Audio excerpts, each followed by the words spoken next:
ఉపాధి హామీ చట్టం పైన చట్టాన్ని జన్జీ రామ్జీగా చేసిరు. దాన్ని దేశవ్యాప్తంగా జన్జీ రామ్జీ చేసిరు. మహాత్మా గాంధీ పేరు మారుస్తారా అట్లా అంటారు. మహాత్మా గాంధీ పేరు అనేకమైనటువంటి ప్రాజెక్టులకు ఉంది, ఏం ఇబ్బంది లేదు. ఇదే రేవంత్ రెడ్డి గారు పొట్టి శ్రీరాములు పేరు తీసేసి సురవరం ప్రతాప్ రెడ్డి అని పేరు పెట్టిండు తెలుగు యూనివర్సిటీకి. ఈయన మార్చిన పేర్లు అట్లుండగా ఆయన పేరు మార్చు న్యాయమా అని అడుగుతా ఉన్నాడు. నరేంద్ర మోడీ గారు ఏం తక్కువ, ఆయన ఇప్పటికి 30 పేర్లు మార్చిండు పథకాలే. ఈ పేర్ల మార్పుతో వచ్చేది లేదు, సచ్చేది లేదు. ఈ పేర్ల మార్పుతో ఎవరికి ఏం ఫాయిదా లేదు, ఏ కారణమైన ఆందోళన కూడా లేదు. ఇప్పుడు ఉపాధి హామీ చట్టం ఇలా బాధ ఏంది, నిన్న సభలో జరిగిన దానికి గాంధీ పేరు చట్టం, గాంధీ చట్టం అని పెడదాము. గాంధీ, ఇది కరువు పని, ఇది రామ్జీ చట్టం.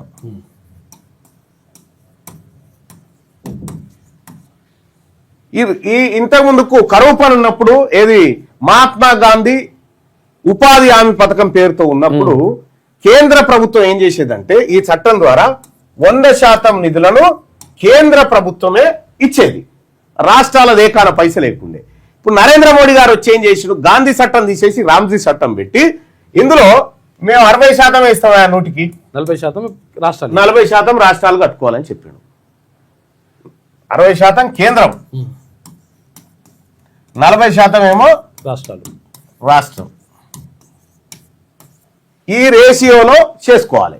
మేము ప్రతి ఏడాది బడ్జెట్ ఇస్తాం. ఇగో తెలంగాణకు 50 కోట్లు ఇచ్చినామంటే 50 కోట్ల మందమే పని చేయాలి, ఇంకా చేయనికి లేదు. ఈ చట్టంలోనేమో పని ఎప్పుడైతే అప్పుడు పని చూపించాలి ప్రభుత్వం. 100 రోజులు అవకాశం ఇవ్వాలి.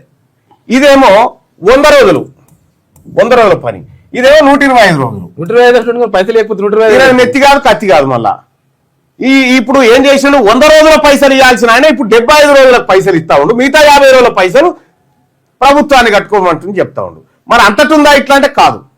త్రిపుర, అగర్తల, మేఘాలయ, అస్సాము, ఆ ఈశాన్య రాష్ట్రాలు ఏవైతే ఉన్నాయో 7 రాష్ట్రాలు, ఆ ఈశాన్య రాష్ట్రాలతో పాటు ఇంకోటి ఉందిగా జార్ఖండ్ పైన ఉత్తరాఖండ్, ఈ ప్రాంతాలలోనేమో 90% నిధులు ఏమో వీళ్ళు ఇస్తారు కేంద్రము, 10% వాళ్ళు పెట్టుకోవాలి.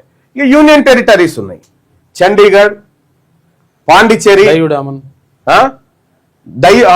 దామన్, ఇటువంటివి ఉన్నాయి కదా. ఒక ఢిల్లీ కాదు, కేంద్రపాలిత ప్రాంతం, ఢిల్లీ కాదు, మిగతా 6 కేంద్ర పాలిత ప్రాంతాలలో 100% కేంద్రం పెడుతుంది. ఈ డివైడ్ అండ్ రూల్ ఏందో తెలియదు. ఇక మిగతా రాష్ట్రాలన్నీ 60% వీళ్ళు పెట్టాలి, 40% వాళ్ళు పెట్టాలి. ఇంకా దరిద్రానికి ఏంటంటే తెలంగాణ ప్రభుత్వం ఆ చట్టానికి ఉన్న తేడా, ఈ చట్టానికి ఉన్న తేడా ఇదని చెప్పి 2005లో ఈ చట్టం వచ్చింది, 2006 నుంచి ఇంప్లిమెంట్ అయింది.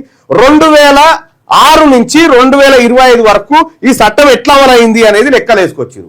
సిగ్గుచేటు ఏంటంటే ఇంకా గ్రామీణ ప్రాంతాల్లో పేదవాళ్ళు పేదరికం నుంచి బయటపడకపోగా ఇంకా అందులోనే మగ్గుతా ఉన్నారని ఆ డాటా చెప్తా ఉంది. ఈ చట్టము విషయం ఏంటంటే గాంధీ పేరు పెట్టుకొని, రామ్జీ పేరు పెట్టుకొని, ఇంకో పేరు పెట్టుకొని, నరేంద్ర మోడీ పేరే పెట్టుకొని పేర్లు మారిస్తే కాదు కదా, మా తలరాతలు మార్చే చట్టం కావాలనేది మా బాధ. ఇక్కడ వీళ్ళు 40% కట్టాలి, 60% కట్టాలి. పైసలన్నీ మాయే కదా, మీ ఇళ్ళ కింద తెచ్చి కడుతురా. 9% మీకు కడుతున్నాం జిఎస్టీ, 9% వీళ్ళకి కడుతున్నాం. పైసలు మేమే కడతా ఉన్నాం వాళ్ళకు వీళ్ళకు. ఎవడిచ్చినా మాకే ఇబ్బంది లేదు, 125 మంచిదేమేం కాదంటలేము. కానీ ఇంకా ఏం తిరకాసు పెట్టిండంటే ఈయన అప్పుడేమో 365 రోజులు 365 డేస్లో ఎప్పుడైనా పని తీసుకోవచ్చు. 365 రోజులలో ఎప్పుడైనా 100 రోజులు, ఎప్పుడైనా 100 రోజుల పని తీసుకోవచ్చు అన్నట్టు. ఈడ ఏం చేసిందంటే ఒక 60 రోజులు మాత్రం ఖచ్చితంగా తీసుకోవద్దు. ఎప్పుడు వ్యవసాయం ఉన్నటువంటి, వ్యవసాయం కోతలకు వచ్చే టైంలో మీరు కోతలకు వచ్చే టైంలో మీరు తీసుకోకూడదు అని చెప్పి రిస్ట్రిక్షన్ పెట్టారు 60 రోజులు. ఇలా కోతలు ఎవడన్నా కొడవలు పెట్టి కోస్తున్నాడు, మిషనే వచ్చి కట్ చేసుకొని పోయి అప్పటిదప్పుడే ఒడ్లు పక్కకు పోయాయి, హార్వెస్టర్లు వస్తున్నాయి. ఇంకా ఈ కథ నరేంద్ర మోడీ గారికి తెలియదా? ఈ 60 రోజుల హాలిడే ఏంది? ఇగో ఇట్లా కొత్త కొత్త చట్టాలు తెచ్చి పేర్లు మార్చుకుంటా తమాషాలు కేంద్ర ప్రభుత్వం చేస్తూ ఉంటే ఇక వీళ్ళు కూడా, ఈ రాష్ట్ర ప్రభుత్వం వీళ్ళు అదసలను చూడ్రి. మొన్నటిదాకానే 32 జిల్లాలలో ఉండే కరువు పని, హైదరాబాద్ మినహా మిగతా జిల్లాలు ఉండే. ఇప్పుడు ఏమైంది, మేడ్చల్ జిల్లాను కూడా ఊడవెక్కేసారు దాంట్లోకి. ఇప్పుడు మేడ్చల్ జిల్లా వ్యవస్థ లేదా? 31 జిల్లాలనే కరువు పని నడుస్తూ ఉంది. 31 జిల్లాలనే. ఇంకా అది పోగా ఇప్పుడు ఔటర్ రింగ్ రోడ్ చుట్టుముట్టున్నటువంటి ఊర్లు గీర్లు అన్ని కలిపిరిలా.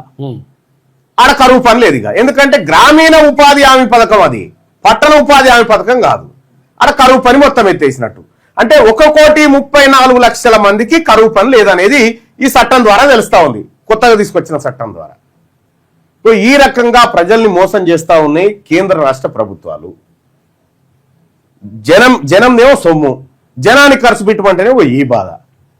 అందుకోసమే తెలంగాణ ప్రజలారా, మనమందరం కూడా ఒకటే, ఈ ప్రభుత్వాలు మనకు మంచి చేయడానికి లేవు. నిన్న అసెంబ్లీలో జరిగినటువంటి చర్చ ఎవడు అడగలేదు, ఎవడు కోరలేదు దీని మీద మాట్లాడమని. ఈయన పవర్ పాయింట్ ప్రజెంటేషన్ ఇస్తాడు, ఈయన సూపర్ చేసిన ఉంటాడు, వీళ్ళే కొట్టుకుంటా ఉన్నారు. మీకు దమ్ము ఉంటే ఇదే నీళ్ళ మీద మాలాంటోనికి అవకాశం ఇచ్చి మాట్లాడమని మైక్ ఇస్తే మేము మాట్లాడతాం. నేనేమో ఆ మండల్లా, వీళ్ళేమో అసెంబ్లీలా. ఇక వీళ్ళు ఆడిందే ఆట, పాడిందే పాట. అవతలనికేమో ఇదివరకు ఏరుకొని బుక్కొని పోయిండు, అవతల పడ్డాడు. ఆయన తిన్నాడు, ఈయన తినే పనిలే ఉన్నాడు. ఇక బీజేపీ వాళ్ళకేమో ఇది ఇడిచిపెట్టి రామ్జీ చట్టం మీద ఉన్నది వాళ్ళకు. ఎవ్వరికి పట్టింపు లేదు తెలంగాణ సంపద మీద. అసలు అసెంబ్లీ ఎందుకు నడుస్తా ఉందా? రాజశేఖర రెడ్డి గారు ఉన్నప్పుడు 40-45 రోజులు నడిచేది అసెంబ్లీ. 40-45 రోజులు ఎంత వరి కంకులు ఎత్తుకొచ్చేది, మొక్కజొన్న పొట్లు ఎత్తుకొచ్చేది, ఆడ ఓసేది, నిరసనలు, గందరగోళాలు, ప్రజా సమస్యలు చర్చకు వచ్చేది. ఈడ ఏం పాడైంది? ఏం లేదు, ఇది ఒట్టిదే. ఎందుకు పెడతా ఉన్నారు ఈ అసెంబ్లీ? ఖచ్చితంగా పెట్టాలి కాబట్టి పెట్టి తూతూ మంత్రం అనిపిస్తా ఉన్నారు. అలా బిల్లులు పాస్ చేసుకొని పోతా ఉన్నారు.